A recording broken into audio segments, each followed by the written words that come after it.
I'd like to welcome all of you guys to Fidgets Live. We have a panel discussion today. The topic is building omnichannel capabilities. My name is Mukul Bafna. I'm the CEO of Arvind Internet.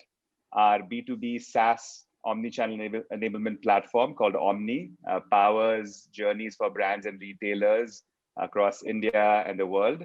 Today, we have with us three very esteemed colleagues and customers of ours. I have Namrata Chotrani from Khadims. She's the CEO of Khadims. Himanshu Chakravarti, who's the CEO of Unlimited, and Ranjan Sharma, who is the CIO of Bestsellers. These are three of our very engaged and old customers. We've been working with them on their omnichannel transformation. Today, I have a chance to step back and ask them questions instead of them asking questions for the first time. So I'm glad to have you guys on the panel. Welcome on board. I want to start off this discussion with your omnichannel vision and your playbook. As you guys all know, the word omnichannel, very bastardized, very ambiguous. It means a lot of different things for different people. So before we jump into the rest of the panel, I would love to hear your own, in your own words, your vision, your execution, your roadmap, right? So the first question, we'll start with Namrata. Why does omnichannel commerce matter to your company? What is your vision in terms of what omnichannel is meant to do for you as a company, and what's your vision as a leader? Thanks, Mukul, for the nice introduction, and thank you for inviting me to be part of this conversation. Taking a step back and I'm trying to understand what exactly is omni-channel, and what is the definition of omni-channel. As you said, it means a lot of different things for different people. In my mind, it is to ensure a seamless experience for a customer, offline and online, in with regard to purchases and returns. Um, so I think as a customer who walks into the store, of Khadams, or he or she, checks in online to the, Khadams website, or, is trying to shop through another marketplace, should have a very similar experience, across the platforms. From our perspective, we should be able to be available at any platform that sells, but not the cost of the customer experience. Sure. So, today when we talk about omni-channel, we're talking about, the customer walking into the store and buy the traditional way of buying a product. Second option, the customer walks into the store, does not find a product or a color of a size of their choice, and we deliver the product to their doorstep. But we also have to ensure that we're making the return or the exchange as easy, and it does not involve a complication there. Thirdly, any order that comes into the Khadim's website, or the company or the brand website, or any marketplace, is serviced through the retail store network that we have, so as to improve the customer experience in terms of time, and trying to improve the working capital efficiency, trying to reduce cost of logistics, so that is that network, that the leverage that we're trying to monetize on. Correct. And again, I'm repeating again that it also encompasses the purchase side and the exchange and the return. So as I said, just making a seamless experience from the brand standpoint. So the customer should be able to buy from anywhere and return and exchange anywhere. And from our perspective, we should be able to be available across all platforms, uh, to to sell the product and to ensure the customer has a good product and sales experience. Sure. Thanks, Namrata. That's actually very helpful because, like you said, it's not just about inventory and orders. It's also other experiences like returns and exchanges. And we'll keep talking about this point a bit more. I want to switch gears to Himanshu on this also. Himanshu, unlike Namrata, which is they're a brand, you have a different kind of retail format, which is a multi-brand retail format. So I'd love to hear the same question from your point of view, or the same answer from your point of view, which is, what is your vision when it comes to omnichannel retail? And effectively, how do you think about what your consumers want from consumer journeys when it comes to omnichannel retail? Go ahead, Himanshu. So from our perspective, actually, if we look at omnichannel and we were to divide or really look at it from two angles, one is the demand side and the other one is the supply side. So if you were to look at the demand side first, I think we are in an era of everywhere commerce. We can't determine where the customer should go. Even before the pandemic, a lot of people used to say that for my kind of format, I want people to come to my store and I am not too keen on online. I think that choice is really no longer there with anyone, and it's all about customers exercising the choice in terms of wanting to shop anytime, anywhere. So this actually opens up, on one side you have all the platforms, so whether it is now.com, which is where we are hosted, or it is the marketplaces like Amazon and Flipkart and Myntra and Ajio. But so we open up all the channels, relevant channels, obviously not the irrelevant channels. We open up all the channels. And also it opens up on the demand side the possibility of other activities like conversational commerce, etc., etc. So one piece is the demand side, which is really the entire piece of everywhere commerce. Wherever customer wants to transact and more, I can facilitate those transactions. Then that's the great part. And then you have the supply side. Now, if you look at the supply side in the past would be typically a warehouse which would be catering to the e-commerce orders by and large. Although we had made the transition on now.com, which you are so familiar with before the pandemic, but still it was a small part of the overall offering. It was essentially largely the online orders were being catered through by the warehouses of Amazon, etc. And we had some little warehouse connect from our side, etc. But largely that was on the supply side, was very limited in terms of what you did on the supply side. And it was almost taken like a separate channel, demand channel, which had to have a separate supply side. Now, in the integrated world, like I said, you have everywhere commerce on the demand side. On the supply side, again, all points open up. How do all points open up? All the entire store network needs to be available. Your own warehouse with new age tools like Incref, etc., and separate methods of working, which will be with B2C working, should be available. And seamlessly, the warehouses of the marketplaces should be available wherever they buy directly from you and then they sell. All the supply side and dark stores, which some of us are putting, all this needs to actually all integrate seamlessly on the supply side, because from the customer's perspective, he or she doesn't get to see the supply side. Yeah, correct. So the supply side needs to seamlessly integrate with the demand side, and the whole journey is about how do you therefore have everywhere commerce and how do you integrate the supply side with the demand side. Himanshu, that's a great answer, and I think it's a good way to think about it, which is, like you said, how do you connect to multiple sources of demand, whichever channel that you're talking about? How do you converge the supply side and the back end to be able to service multiple channels, like you were saying? And then the third point, which I think is a holy grail, which I think all of us are probably going towards, is this converse, which is once you've convected and converged the back end, how do you start having real conversations with customers where you can engage them across channels, which hopefully is a holy grail for all of us as we think about the next step of omnichannel. So that's a fantastic way of thinking about it. I want to switch gears to Ranjan. Ranjan, you guys obviously are working with a portfolio of brands. Each of them obviously has different target segments and markets. At the same time, you as a CIO are looking at building kind of an omni-channel strategy across all of these brands. Would love to hear your points of view in terms of how are you thinking about your roadmap, and more specifically, Ranjan, how does it change across brands, or is it more uniform across all your brands? And lastly, in the post-COVID world, what has kind of changed for you in the last 6 months? Your pre-COVID and post-COVID roadmap, what has changed there? Yeah, thanks, Mukul. Thanks for having me here on this session. And I think very, very apt discussion that we're having, because this is something which has become a lifeline for all of us, this was one of the most abused terms, omnichannel, a while back. But I think everyone has started now realizing the benefits of it and started realizing where is it taking us. And I completely agree with what Himanshu said in terms of managing the whole demand side, which is spread across, and that decision is being taken by the customer. The consumer is taking that decision in terms of whether he wants to go to the e-commerce, whether he wants to go to the store, or whether he wants to, without entering the store, do a curbside pickup. Something which can be delivered to him very, very quickly. Time is becoming an essence as well in this whole gamut of things, in terms of how quickly can the customer get the merchandise or the product available to him. ensuring a seamless transition in terms of the experiences that he gets at the storefront, which is a very, very high experiential store that we have across all our brands.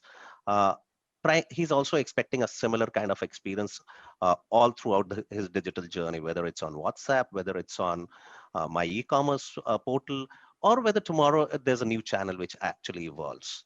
Uh, I think to some extent we will be able to control some of his experiences when he goes to Myntra or an Amazon or a Flipkart and he places order from there. But I think that's largely being driven by them in terms of the experiences that they deliver to the customer.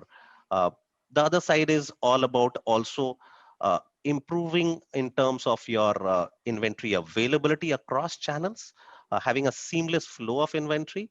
Uh, and completing the entire journey, not just the purchase returns, but also about taking it forward from there in terms of the digital journey where he could also try out things, because that's a big ask in fashion. In fast fashion, one of the big asks that consumers have is I'm buying from home, and we all know that the returns are way too high in fast fashion. How do you control that? That's a big challenge that we're all going through.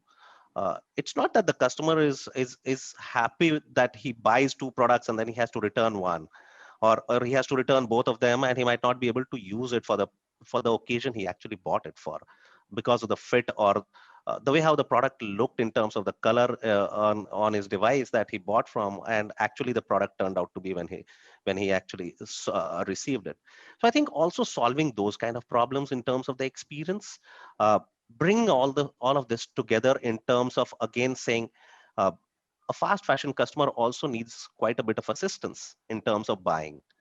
How do you deliver to him that assistance in terms of helping him out to say what is going to look good on him, what is going to go well with what? So if a lady has actually bought a top, or bought a trouser, what kind of a top is going to go well with it? What are the other accessories that she could actually buy with it? Also helping her up to be able to complete her looks in terms of completing the entire wardrobe for her. So I think those are the things that entire omni-channel is going to move towards. That's my vision of omni-channel, being able to deliver a seamless experience that he gets at the storefront, which is very high on experience, where there is a personal touch available, delivering him the same personal touch whenever he's or she is going on to the digital channels, and the digital channels could be many. Sure. I think what has changed in the last 6 to 8 months is this whole journey has actually got expedited. That's a big ask because customers are at home. Uh, they are looking up to buy from you. They are looking at engaging with you, giving a lot of information. Uh, it's for us as marketers and retailers to be ready enough to be able to go and engage with them, get that information, leverage it, help them in their journey, in their purchase journey, in their experience journey. Because many a times the questions could be as lame as why would I buy such a product, or what benefits do I have? Can I use this kind of a product which the customer might already have for an occasion? Because they might also be wanting someone to help them on that aspect. Being able to deliver that kind of an experience, are we there? I don't think we're there yet. We are far away from it. But I think that's the objective, that's the vision of omnichannel, where you are able to give him a real seamless experience across it. And I think COVID has helped us to go through it much faster pace than we had ever thought of it. And Yeah. we are trying to close the gaps that we ever had, and being able to bring that more to a reality. So Ranjan, thanks for your points. I think what you're saying totally makes sense. I want to kind of offer a contra viewpoint, which one of our other customers brought up, and this question is more for Himanshu and Namrata. As opposed to what Ranjan is saying, which is that COVID has really fast forwarded the roadmap for us. One of our other customers made this point that rather than calling it fast forwarding the roadmap, his point was that COVID has caught us with our pants down as an industry, which is to say that the customer has gotten ahead of their buying changes in terms of behavior than what we were ready for. And COVID really accelerated that, which is to say that for the first time, it's no longer kind of why digital matters or why should we have multiple storefronts, but trying to keep pace with the customer on where they are currently present, right? Are they on WhatsApp? Are they on mini apps? Are they on Flipkart, right? So this gentleman, his point was that what COVID has fundamentally done is has altered the game for us, which is to say that we're not fast forwarding. We have to start thinking of a different roadmap altogether in terms of where customers are going to be. Himanshu, Namrata, do you feel that it's just a fast forwarding of your roadmap, or do you think your omni-channel playbook has fundamentally changed post-COVID? And you guys can chime in. Yeah, Namrata, go ahead. Mukul, there's no two ways that COVID has definitely made us think 10 steps ahead of the current situation that we were then. It has definitely accelerated our thought process and work on the entire omni-channel and e-commerce bit. But I'm not sure if the infrastructure and the back end is as ready as the amount of the talk that is happening around omni-channel. There's a lot of talk around social commerce nowadays, vernacular, voice, WhatsApp buying, which are great concepts, but how much of the back end is taken care of? I'll tell you, in the last 1 year, I have been much more involved in the entire process. Number one, I'll tell you, at least a few things, how, we have what the process we have gone through, and what the issues or the roadblocks or the bottlenecks we have, possibly faced. Number one, it requires a very different mindset internally to be able to have that agility for an e-commerce or omni-channel. As a retail company, when you have a supply chain, I think it's a very good thing that both Himanshu and Ranjan both spoke about or alluded to, in their initial conversations, that the supply chain at the back end of the retail is not as agile for an e-commerce, the way the e-commerce expects it to be. From our perspective, if the product has to be sent to the company owned outlet or the franchisee, agar aaj nahi gaya, if it goes tomorrow, it's not the end of the world. Correct. But if it does not, if the serviceability of the order of the e-commerce does not take place at the same day, it's an issue. The SLAs, in terms of execution of the orders, of the time it takes to reach the customer, the logistic process, the cost, everything. It's a very different mindset that is required internally within your own system. Number one. Number two, when you talk about omni-channel, companies do not have the internal capabilities currently to be able to execute an omni-channel. As we all are, we're dependent on a system of or an ecosystem of companies, be it in terms of omni-channel management, in terms of performance marketing, be Yep. it in terms of entire inventory management. So it's an ecosystem of companies we are totally dependent on. And thirdly, next point is that this ecosystem of companies needs to act like an extended partner. They cannot act like vendors. That's another thing that we are trying. That's a daily process which we are dealing with the system of companies. How do they behave like extended part of the company and not like vendors? Because moment you have a vendor concept, it's more like, yeah, aapka kaam hai, ye mera kaam hai. But then because we don't have the internal capabilities, we are dependent on that ecosystem. So Yeah. that is another point. Your internal ERPs, whether you have SAP, whether you have an internal ERP, they need to integrate with the systems or the technology that is given to us, or that is coming to either WhatsApp, to either your inventory management system, through Arvind for that matter. Correct. Marketplaces today, even if you do, like, we've started this entire thing of the bot, the WhatsApp bot. We're trying to do the commerce through which we're even working with you guys on Correct. it. To even get the bot running, the algorithm of getting them has taken us quite a while, because we realize that even if we go ahead with the bot that was proposed to us, it will lead to literally negligible conversion rates with the way it is currently structured. So we had to go through so many iterations to ensure that the bot actually functions in a logical and a customer Yeah. from a customer centric point, from a customer viability, he should enjoy the experience and not get irritated at it. Because if Correct. what means he gets irritated with the brand, and then they don't think twice then to put a comment and abuse the brand on the various social media platforms. Rightly so, wrongly so, that's another discussion point. But then you have to take care of the way your positioning is, irrespective of whether the technology is conducive or not conducive. Yeah. Many of these concepts are very fascinating, but the back end, now let's talk about the back end, like what they have alluded to. Infrastructure, the omni-channel bit, suppose you're talking about, when you're talking about the entire logistics standpoint, returns is a huge, it's still a not a evolved concept. Not return, sorry, exchange is still a very, it's not a very it's still it's still evolving concept.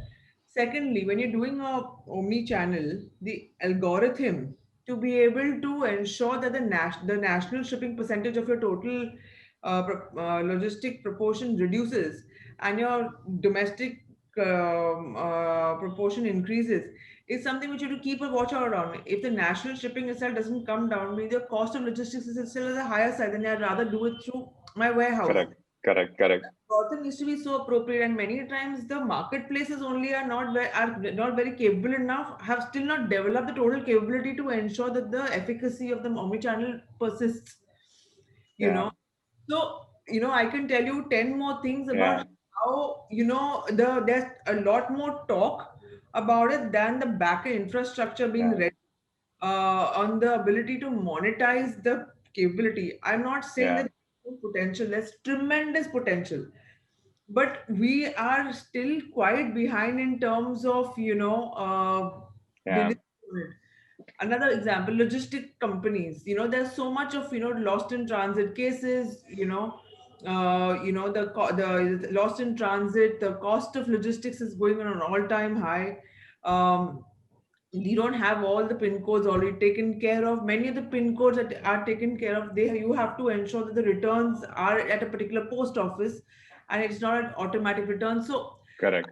The list of problems is fairly long, is what you're saying. yes, and we have been working with you guys on it, on various Yeah. things. And Namrata, I think you raise a very important point, which I think is maybe a way to modify this is, there's almost, and when we talk to our partners, we see sort of two levels of distinction here. So Himanshu, I'll let you chime in because I think you're in one bucket versus probably where Namrata is that, when COVID hit, right, or when COVID happened, this kind of shift to digital from a consumer buying behavior point of view, a lot of brands and retailers found themselves in one of two buckets. One was that their challenge was not opening up storefronts like you're saying. It was around three things, which is how do I operationalize digital, right? Whether it's logistics or backend or inventory management, right?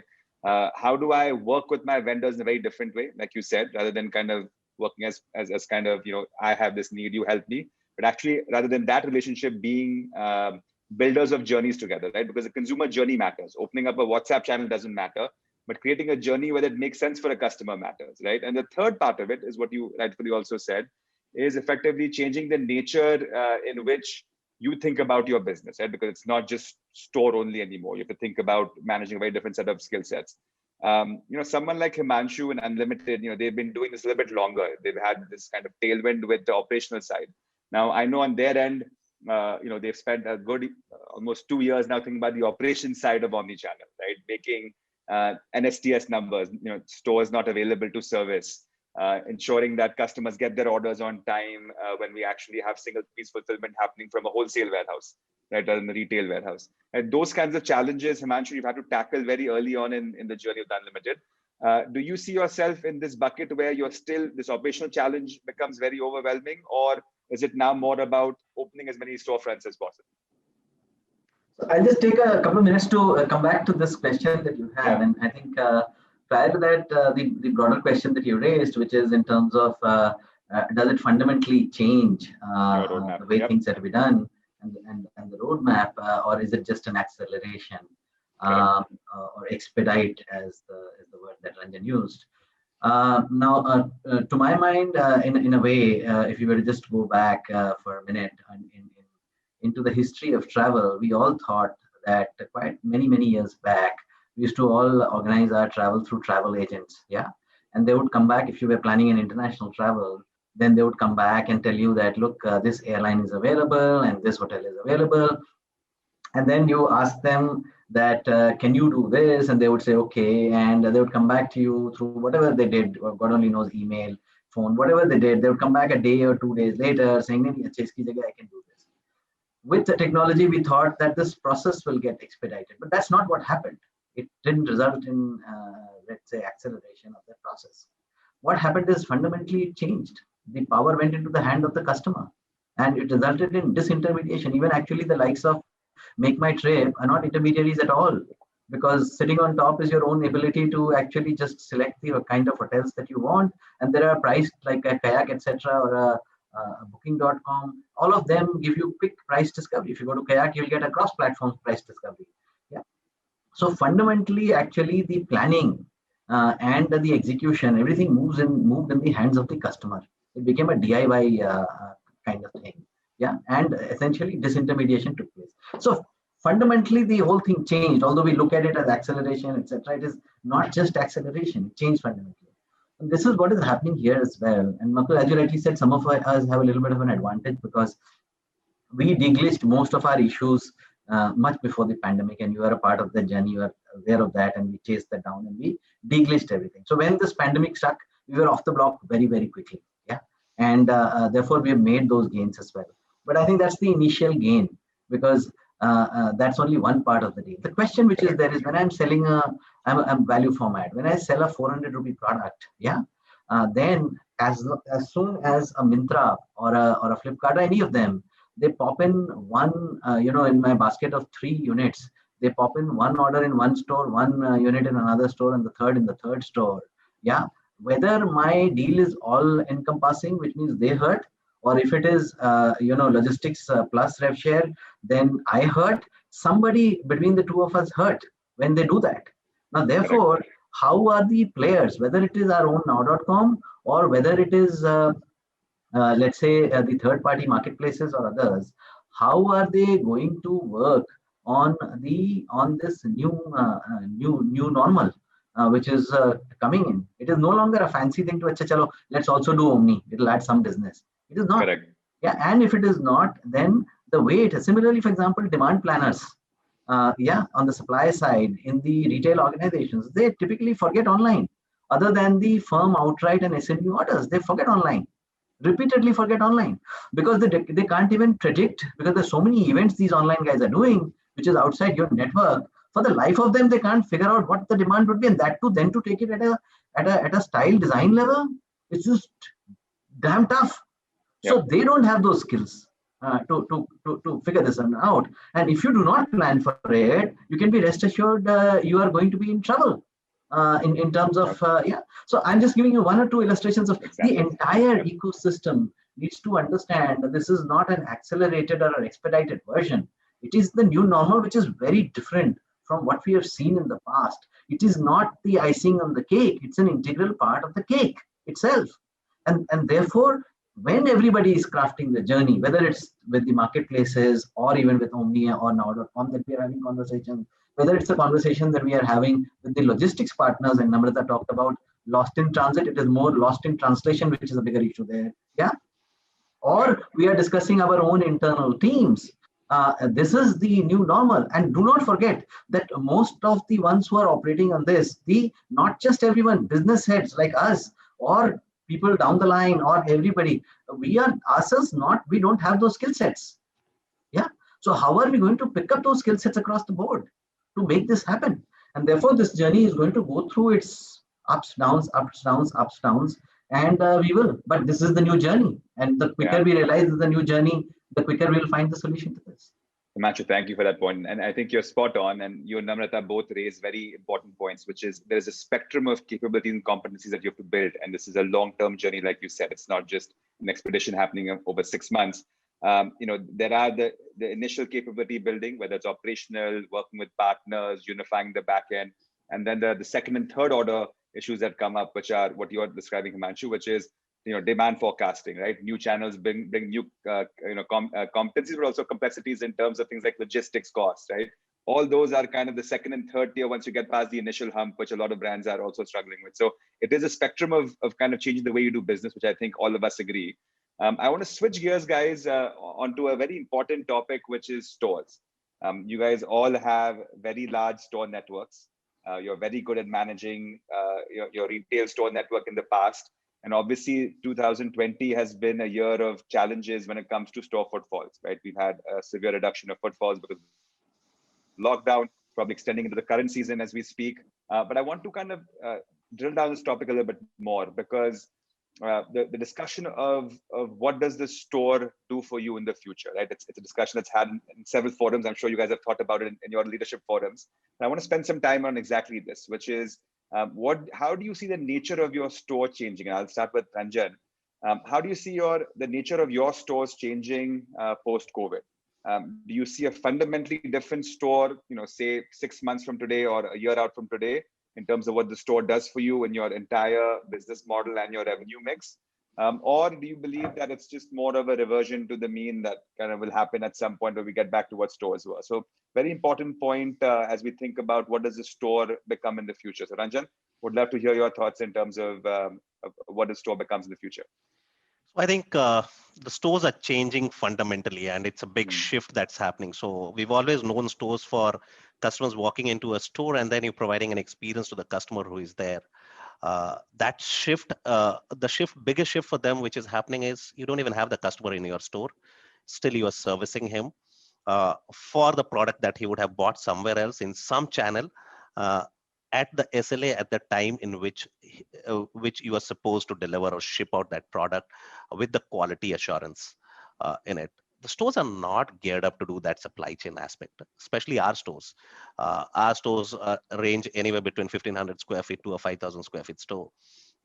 The largest multi-brand store could be a 15,000 square feet. But then if you look at the stores were equipped to be able to handle more customers, manage those customers through their buying journey and help them to decide on a product and complete that journey in terms of selling them. And if a customer has a problem, help him out in terms of doing an exchange and buying a newer product. Here, it's a complete shift because we don't even build large back stores into these stores where you could do so much of a processing, where you could even manage your warehousing activity in terms of picking, packing, and shipping. The stores have to do that. The stores did not have the capability of ensuring that when you ship out the product, you've done the right quality check to ensure that you're sending the right product. One, the tags are right. It is not a damaged or a defective piece that you are sending to the consumer. And I think that's a huge shift which is happening from the stores. The whole experience is that happening successfully, Ranjan? I mean, I know you're I think it's a journey. Challenges. It's a journey. It's a journey. Yeah. It's absolutely a journey which every store will have to go through their own journey, especially with the models where when we started about a couple of years back, we only started with endless aisle orders which were coming to the stores, which was a very, very minuscule number of orders which are coming to the stores which they had to fulfill. Now the numbers are going to go through the roof, especially with our own dot-in orders falling into the stores, and they have to service that. Then the .com orders in terms of Mintras and others, the partner orders falling into the stores, and they have to service them as well. The biggest challenge is going to be following their nuances, their logistical ask in terms of their packing in different kinds of flyers, the different packing instructions.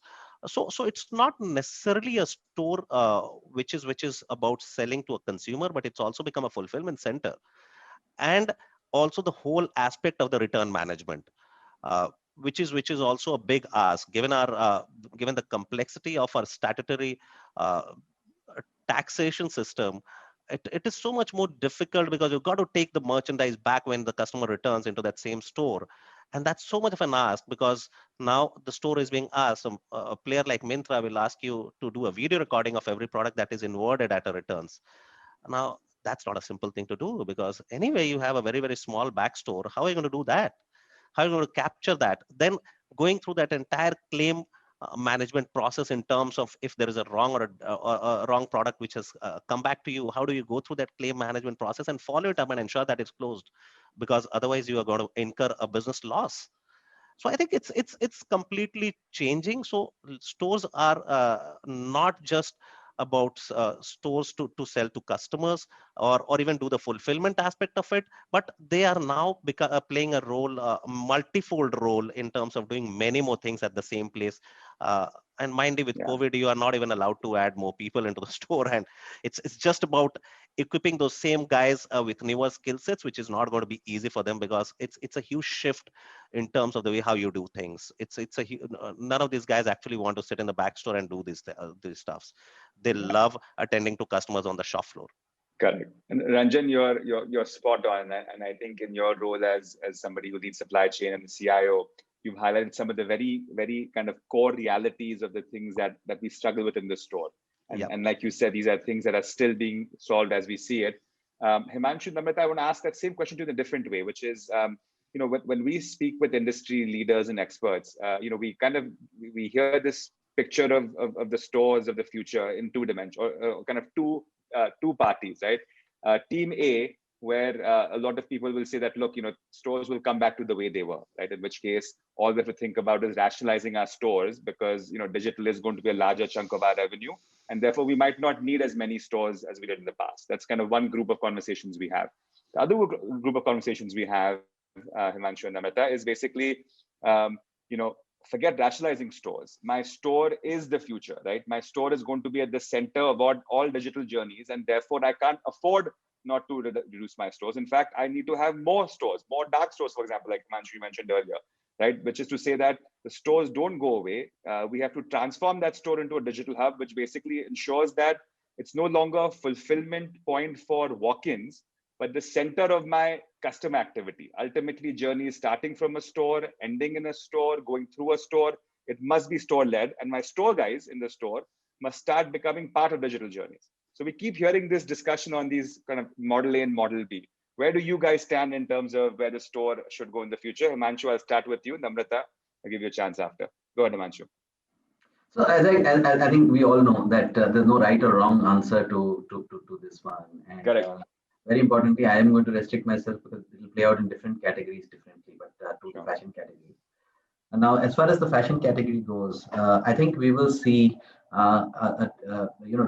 in two, three different types of things which are happening. Yeah? One is something which I call as very cosmetic. What is cosmetic? We will see people doing things like, virtually try out products in the store in front of a mirror. Yeah. So we will see all those. So which are, cosmetic in the sense they're gimmicky, and there's a real trial room, and people can just walk in and try out and actually get to see it much better when you're already physically there in that store. So we will see that. We will see also in the store itself, endless aisle. Now, endless aisle is different from not finding a size and asking for the size. It's very different. Yeah. We'll see the endless aisle. Now, in the world where everybody has a smartphone and access to your app to everything, endless aisle in the store doing from there is an idea which probably was 10 years, 15 years back. Today, if you don't find a size, that's a different convenience that you're offering. But the rest, so we will see a lot of these cosmetic movements taking place. Yeah, people spending time, energy on cosmetic movements. And then you have the real ones. Which are the real ones? And some of that actually Ranjan was talking about. Now, for example, in the store, I need to make sure that in the back room, currently what we would do in the past, what we would do is we would take the merchandise and put it in the back room category wise, because when a category got over, denims got over, I put some more on the floor. Of course, then I tidy it up on the floor and keep it. But while taking it back, I'm not so careful about what specific SKUs are going there. However, in the digital world that we're talking about, Omni world, all that inventory is a part of what Omni is able to see. Customer can't see it. And when you get the orders, if you're not organized at the back, like you're in the front, thoroughly organized at an SKU level and where it is kept exactly, if you are not, we will get into a mess. Now, this came naturally to some of the guys like Bata, Khadims. It came naturally because they had a back office where you would keep most of the sizes, etc., and bring it up when the customer would come. Most of the fashion category apparel does not have this naturally. So we need to build that skill. The second part, which is there is again, and that's very important, is that from the point of view of the store team, we need to make sure that they continue their journey of focusing on the customer experience in the store. instead of trying to convert every child who has got a paper plane into a fighter pilot, yeah, or a or go on a space journey, which is not what they're equipped for, and we can't equip them for it. We need to simplify and go back to the basics of their serving the customers well, with the added responsibility of what Omni does, and segregate these two out, rather than trying to make Einsteins out of front end salespeople whose general plus is in terms of the warmth and the way they interact with customers. That's their primary skill, and we should play on that skill rather than try to do, as I think Ranjan was also saying, build skills which may not be relevant, like endless aisle, which means if I want to do endless aisle there in the store, I need to train them all up on technology, on how to take customer through the endless aisle experience. Now, therefore, many of these things which are there, which are cosmetic in nature, will come through. A lot of people will do it. We will probably go through the same journey, and then there is the real McCoy, which is essentially what we need to do to take care of the needs of the requirement of the Omni world. Yeah. Namita, your thoughts on this kind of digital store of the future versus kind of stores focusing on the core things that they're good at, like Himanshu and Ranjan were talking about, which is selling to customers, being able to interact with customers. Where do you see that divide? There's been a lot of conversation around, how the traditional retailing or traditional retail experience, how it's going to change in the next few years. In my view, I don't see, the traditional shopping or customer behavior changing a lot, because in India, there's lack of entertainment options. And shopping is a very strong entertainment option. So in my mind, offline retailing, the traditional retailing is not going away fast anywhere out. And that's also reiterated by the fact that you have a lot of FDI investments coming in this country by the Brookfields, Blackstones, Warburgs of this world into real estate, focusing on retail. So the traditional retailing in my mind is not going out anywhere. But how to definitely monetize on your or leverage on your retail network, and earn incrementally on that is something which we all are working on, and which I think Ranjan has spoke about the various points pretty well. We've also discussed how it's all evolving over time, be it in terms of logistics, be it in terms of people. As Himanshu also alluded to that, you have to incentivize your sales staff to be able to ensure that they are servicing those Omni orders, endless aisle orders, or your Myntra, Flipkart orders effectively and in the time required. We got to incentivize them as a per person and for the team as well. Not only the store taking the order, but also the store servicing the order. And these are some things which you'll only figure over time. It's not something which you'll be able to figure right now. With your experience of implementing the Omni, or the endless aisle for that matter. The logistics, as I said, the serviceability of pin codes, returns, exchanges, the logistics. Right. Eventually, I think a lot of us, are, at least I'm very, very focused on the P&L of it. As to at the end of the day, yes, we're giving a very seamless experience to the customer. By the end of the day, are we making money or no? Money. And a lot of times, many of these transactions come at a huge cost, and many of times we're not making money on it. But we're all hopeful that things are going to evolve and possibly reach a level where there will be some semblance coming into it, so that it makes it's very good from a customer experience point of view, it's very good from a working capital efficiency point of view, and it's also very good in terms of the profitability point of view. So I think I think there's going to be, both are going to stay, and as a percent of sales, it's only going to and hopefully improve, increase, and we all are trying to find efficiency in this entire thing, to ensure that it makes commercial viability as well. Yep. The ecosystem will move in that direction. Yeah, and you guys raise a very important point, which I think kind of helps summarize this store discussion, which is to say that, look, there is a way stores have been built in the past, right? Some of the challenges you guys are talking about, whether it's supply chain, inventory, back office space, we've built a system A, which was largely offline for a very long time. And that system A has thrived because it's been optimized for system A, right? We have back office that cater, fulfillment that cater, supply chains that cater to an offline store.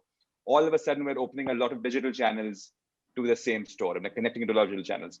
With that same operating system, I don't think we can achieve the same results. We have to think of kind of a model B at times, where the store has to change. Maybe the staff has to be a mix between front end and back end staff in the store, right? People that can greet, but people who can also fulfill at the back end. Right? So I think there is a larger, and this is purely from a systems theory point of view, system A will give you A results, but if you want B output, you have to think about system B and then build that system B for the future. So I think all of us are on that journey to solve these challenges, to build a better system B that involves multiple stores being connected to multiple channels being connected to a store. I think that's the future that I think we all agree on. And like you said, we're getting there in baby steps. So I want to kind of switch gears now to a third discussion around going beyond the store into digital storefront. So I think one of the things that we keep hearing from our customers is, there was this kind of always a question mark as to what should be my digital storefront strategy. Do I have my own website? Do I sell on marketplaces? Do I build an app? Do I not build an app? I think what COVID has done for us is kind of like some of you mentioned in the early discussions, is that we now have to be present where our customers are. And because of COVID, a lot of our customers have shifted to a digital kind of buying behavior versus only stores. And so digital storefronts, that entire question mark around why should I do digital storefronts matter, those questions have kind of gone to the background. The question now remains, which storefronts do I want to be present in, right? What matters for my customer, for my category? How do I sell better across new digital storefronts? And more importantly, I think many would argue that COVID has fast forwarded what was happening very slowly, probably in India, but also other parts of the world, which is channel rationalization, right? What does each digital channel do for me? Now, in an offline world, I think all of you guys have done that very well, right? You know what an EBO does for you, what an MBO does for you, what the trade channel does for you, right? What a wholesaler or a discounter does for you. So I think in the online world, for the first time, we are seeing that rationalization of channels happening much faster than we were pre-COVID, which is to say that what does the marketplace do for me? What does my own .com do for me, right? What does a chat channel do for me? So I'd love to hear from you guys how you think about the role of digital stores in your businesses. Himanshu, if you could jump in here. You are obviously a retail format, but you're also thinking about working with various digital stores as you think about it, your own now.com property, along with other digital storefronts. How are you rationalizing those channels and what each does for you? And what's that kind of mix in your mind that makes sense, first party versus third party, versus trying new digital storefronts completely? So one of the things that we keep hearing from the West, which is what's really happened, is the dropship models for multi-brand retailers, your Macy's, your Targets, your Kohl's, your JCPenney's. They've almost created this kind of dropship model where they're allowing all of their partners, all of their vendors to basically dropship directly to consumers from orders coming from, Kohl's.com. Right? So there are very different models in terms of what storefronts could be. How do you think about what makes sense for something like Unlimited? I think over a period of time, I think there are 2 or 3 things which will come to play as far as our brand is concerned. The first one, which is there is, I think, the entire ecosystem of the let's say the platforms buying from us is an inefficient one.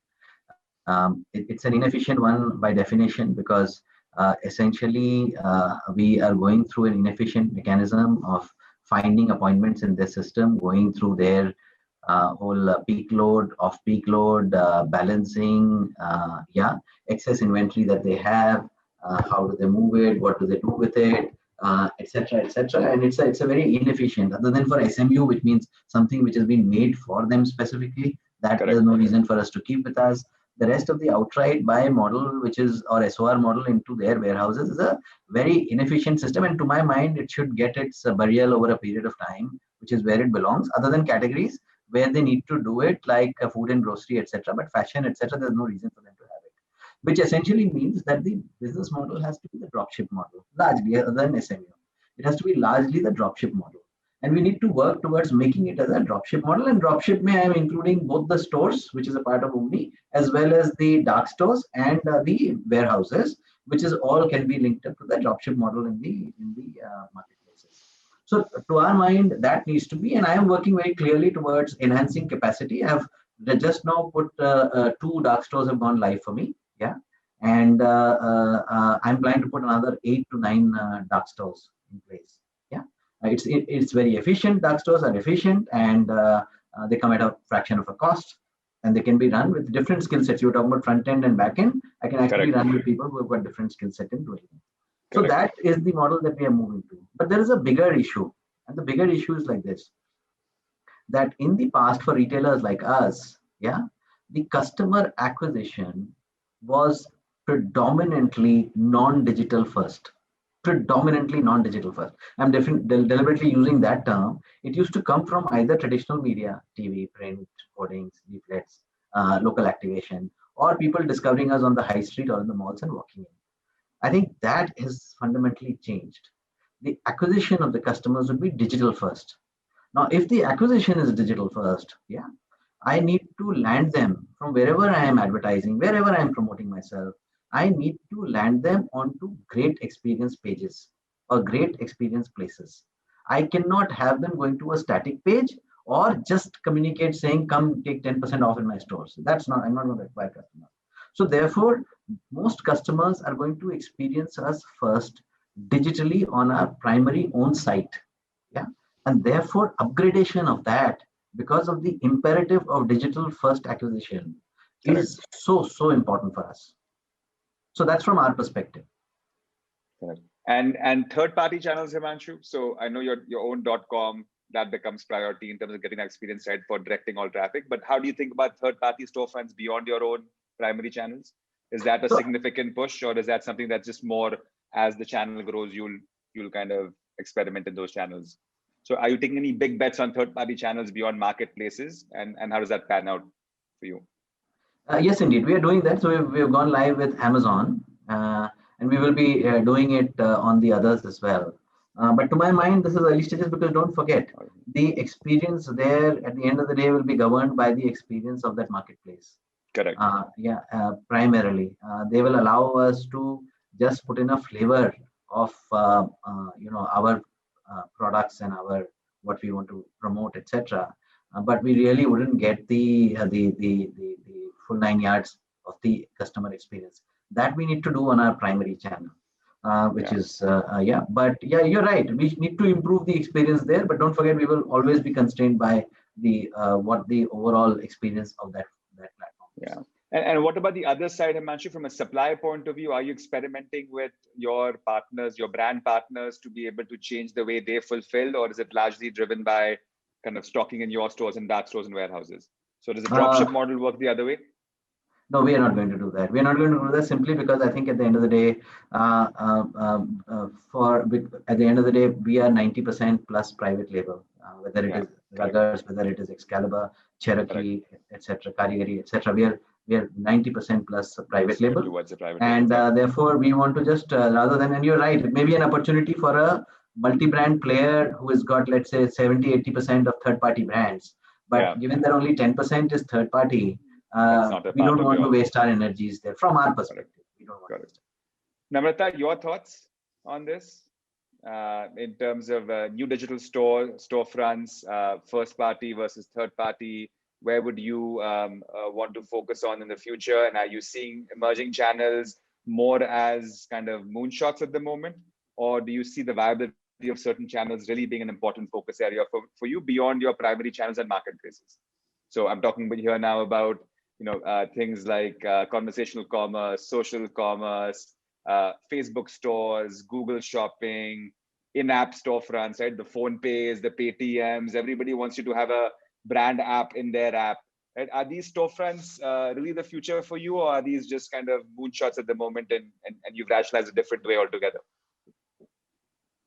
Yeah, see, Mukul, from my perspective, I think I'd like to be anywhere and everywhere where I can get sales and I can make a profit.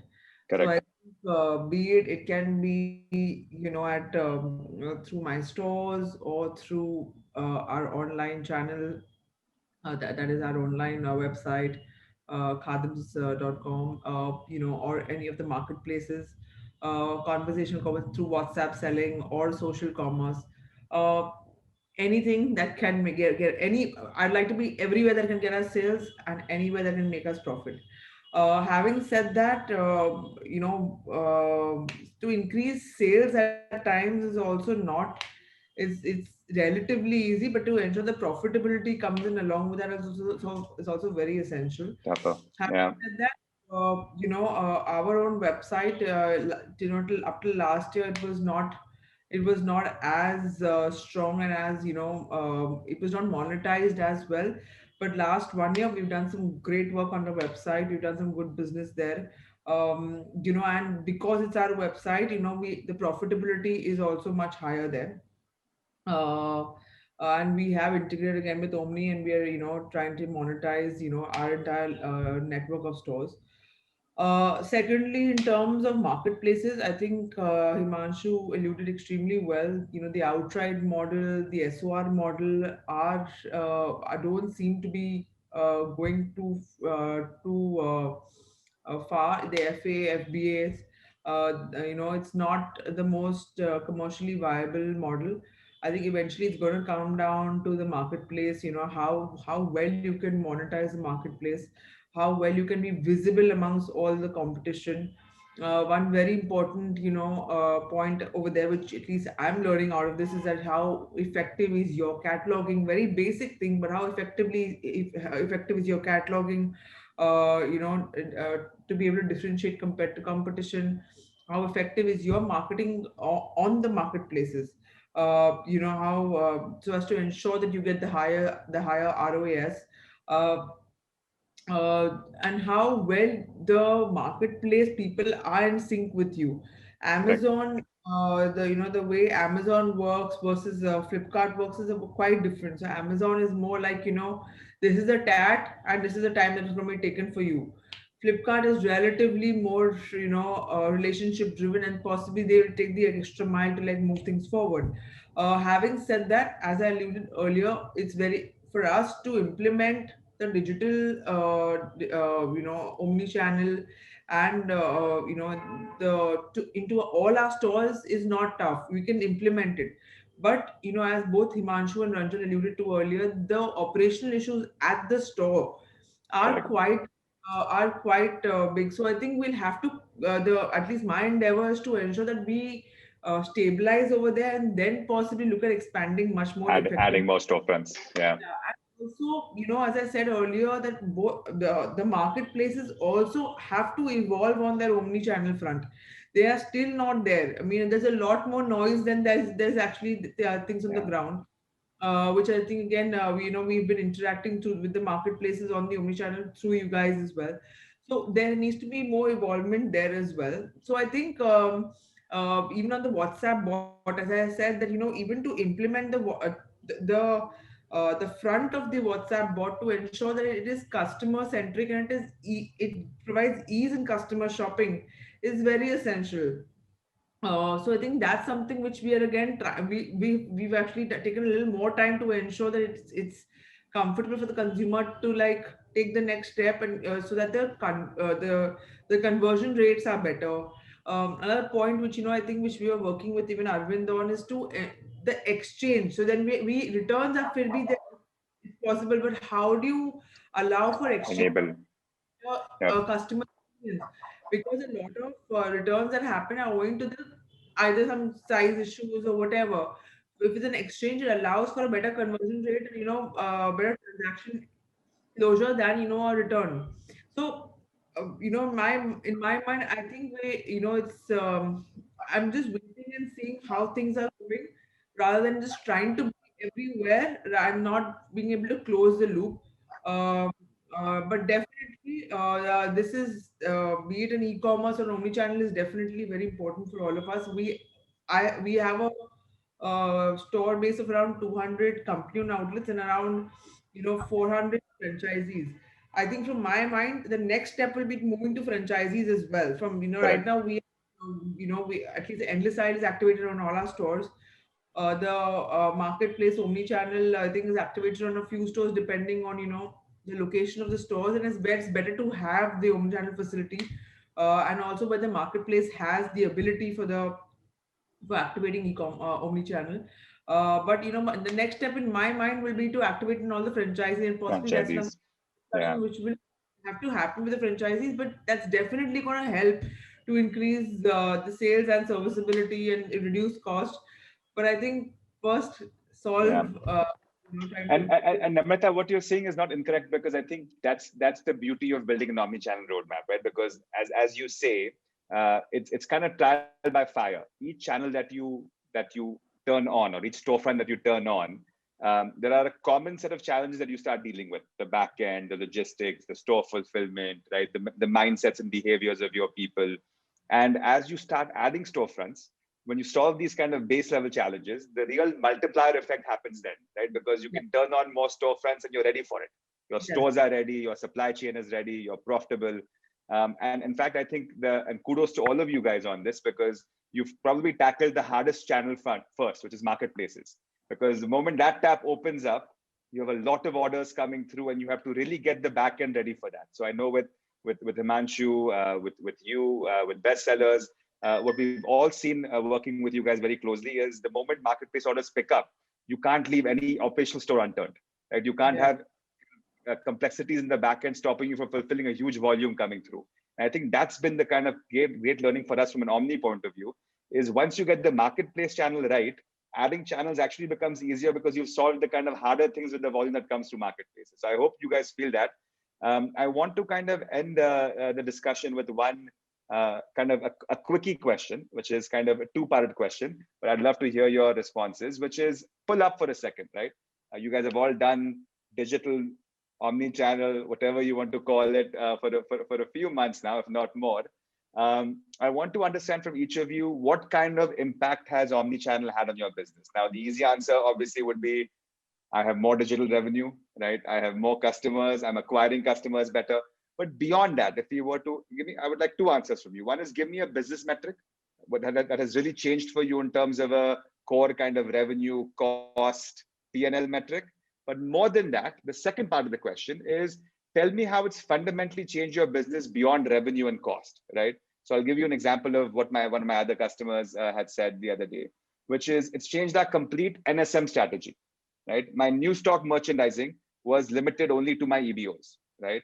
Now my customers for the first time can buy NSM wherever they want to buy, which is fundamentally altered the way NSM changes in my store, right? New stock that's there in my stores. So similar to those lines, what is the kind of non-financial metric that you think has fundamentally been altered because of what's happened with omnichannel retail, post-COVID for you guys?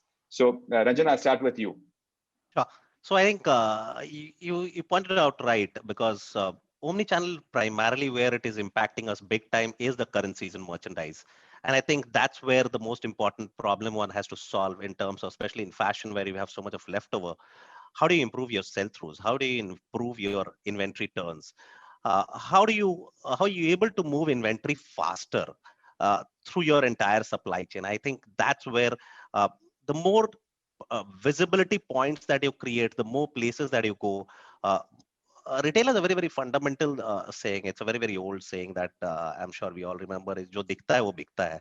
And the more number of dikhta hai places that you create, the more number of opportunities you are creating to be able to sell through that product. So I think it will start solving a lot of your problems in terms of leftover, in terms of moving towards sustainable growth, in terms of being able to leverage your inventory better, create efficiency out of it. I think it's more around that. So omni-channel is going to drive more that, apart from the customers. Sorry, just to interrupt. So as a fast fashion retailer, you're saying that your NSM strategy obviously bahut jagah dikhta hai.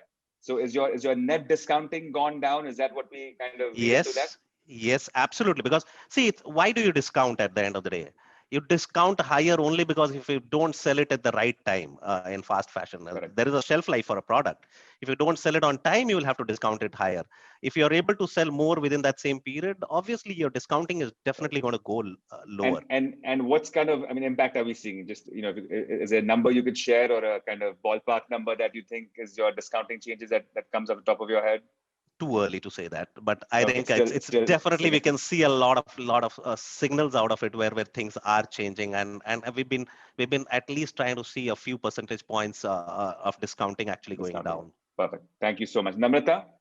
Financial metric and non-financial things that changed when it comes to omnichannel. The financial metrics, I mean, definitely it's, you know, I think in terms of proportion of sales, in terms of contribution to sales is definitely, digital. You know, definitely increased. Profitability is something which we're trying to evolve in terms of, you know, how to improve profitability. It's also a function of the larger ecosystem that we're working in. In terms of non-financial metric, I think one thing which I alluded to earlier was a change in mindset. I think there has been more agility which has come in to the system on the front end and back end both.